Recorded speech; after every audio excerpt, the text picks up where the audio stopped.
Hey guys, my name is Dan and welcome to a custom LEGO Engage model showcase video. So just to preface things, because this is the first video in this series, what I'm doing here is I'm making custom LEGO mocks to go along with N-scale model railroads. So I like model railroading and I like LEGO, so I just put them together and I went with N-scale because it seemed more manageable because it's smaller.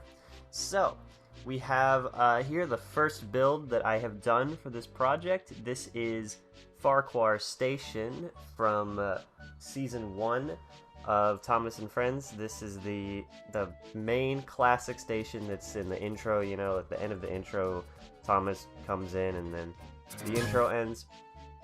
And this model is based on exactly how it looks in that intro. So I'm just going to go ahead and go over all the details and how it was designed and all that. So I designed this on Bricklink Studio on my computer before actually building it in real life.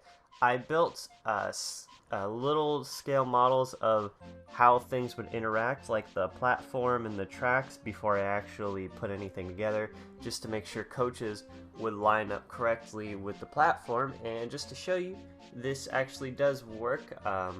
This is a Bachmann Thomas Engage Annie/Clarabelle model. I don't actually have an unpainted regular one, I only have this one that I made red. But as you can see, it lines up perfectly with the platform. The passengers would be able to step on there. I got that as close as I possibly could. I couldn't really get the platform any closer to the doors than that. That was about as perfect as it would get. The gap is not to scale, but that's the best I could do. I couldn't really get it any closer than that. Yeah, so that was the scale that this was made to, was the current Bachmann Engage Thomas stuff, but we will see it with other models a little bit later.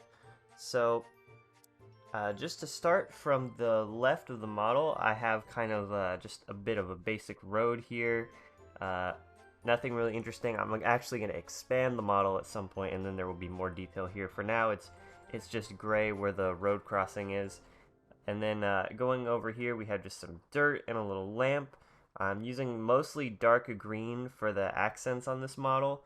Although this bench here and all the benches are actually regular green. I think I'm going to change those into dark green though.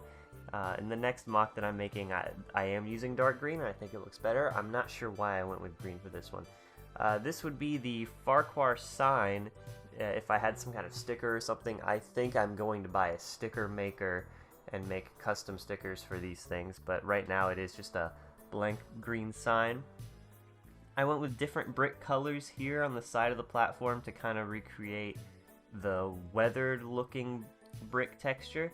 I think maybe I should have included some non-masonry blocks, like some regular Lego bricks in there to break it up a little bit, like I did with the main building, but I think it looks alright the way it is. Now, the color of the main building isn't something I'm not entirely happy with, but that's just kind of how it turned out, because this dark tan and medium nougat were the options I was considering, but really the real color of the building is right between those two colors. Neither of them really work, so I just went with this because I thought it looked nicer. But you know, that's just kind of a choice you have to make, because there's not that many color options really for Lego when you get down to it. Going in here, the corners, I've just done like some brick modifieds with tiles on the side to kind of recreate the way the brick paneling goes around the side here. The windows are something I'm not really happy with. It's just a brick modified with a clear 1x1 on the side, and the reason I'm not super happy with them is because they kind of stick out like three-dimensionally, which they really shouldn't do as windows. But the next model I'm making has a way better window design than this, but you can't really tell from even this distance. You can't even tell, so I'm not really that bothered by the fact that it sticks out like that. These are supposed to be like posters or something, maybe with the station times, like the running hours of the trains or advertisements. I'm not sure exactly what they would be, but there's some kind of posters there. This is a door. I'm actually really happy with the way the doors came out. That was, I think, the best thing that I pulled off with the design of this, is how the doors look, with the tile on the bottom going into, I think it's a 1 by 1 by 1 2/3 brick modified on the inside, which happens to line up perfectly with the going sideways 2 studs like that. So when you're doing a 2 tall thing like this, or like 2 bricks tall, it kind of works. You can get it perfectly flush like that. It's a lot harder with a 1 by 1 like this. There's not really any way to get it perfect unless you basically like fake it with doing 2 studs going sideways, one of them more flush with the wall, which is what I did on the next model.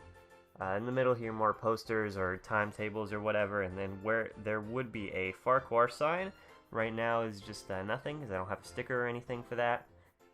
Going down more, another window, another door, 2 more windows, and another bench. The other side here just has another Farquhar sign, and another lamp down there, which keeps falling off. The design of these lamps is pretty simple. It's just using like this one rod piece with the bit hanging on the side. Unfortunately, not very stable at all. Keeps falling off, but I think it looks alright. And then the roof is very simple. There's no design on the roof. It's just these slope tiles. The only thing is at the top here, this chimney thing. I don't know. I think it looks like what it looked like on the show. Close enough. Now this whole thing is made to work with Kato Unitrack. Kato, the main big Japanese N-scale model manufacturer. I considered Pico and I considered Kato. I ended up going with Kato because they have more options for switches and things like that. And Pico would have actually been easier because Pico track is exactly 2 studs wide and it goes in with models very easily. However, Kato is like 3.00001 studs wide, which means that it will fit in pretty well, but as soon as you try to put something like right here, it just will not quite go on. It looks like it should, but it just won't fit. You can force it, but it's really not good. So for something like this crossing right here, where they go right up to the brick on both sides, I had to do like a kind of overhang technique right here. You can see it's these are not actually completely applied, they're just overhanging over the track, which is really weird. But I think having the bedding built in here helps a lot with raising the track. It would take a lot more pieces to do that well with Lego bricks, so I'm fine with using the Kato Unitrack for now. And I already had a lot of it lying around, so that was useful. As for showing this off with the Thomas, I don't actually have a N-scale Bachmann Thomas to show off with this because the current state of my N-scale Bachmann Thomas is this. Yeah, he's going through it right now. But we do have this Japanese Tomix Thomas, which they don't make anymore, and is in a totally different scale from the Bachmann stuff. So yeah, there it is. That is the Thomas with the Farquhar set. I think I'm really happy with how this turned out. I think it looks just like how it does in the show. I think Thomas looks really good along with it. Even with this model, actually, the platforms line up pretty well with the coaches, which I'm pretty happy about. But yeah, that's going to be about it for this model showcase. The first of many to come, hopefully. The next one is either going to be a lot smaller or a lot bigger. I'm not sure yet, but it's going to be a little while before I get that one out. But anyways, guys, that's going to be about it for this video. So be sure to comment, like, subscribe, rate, favorite, share, +1, anything else you can do on YouTube, and I will see you later.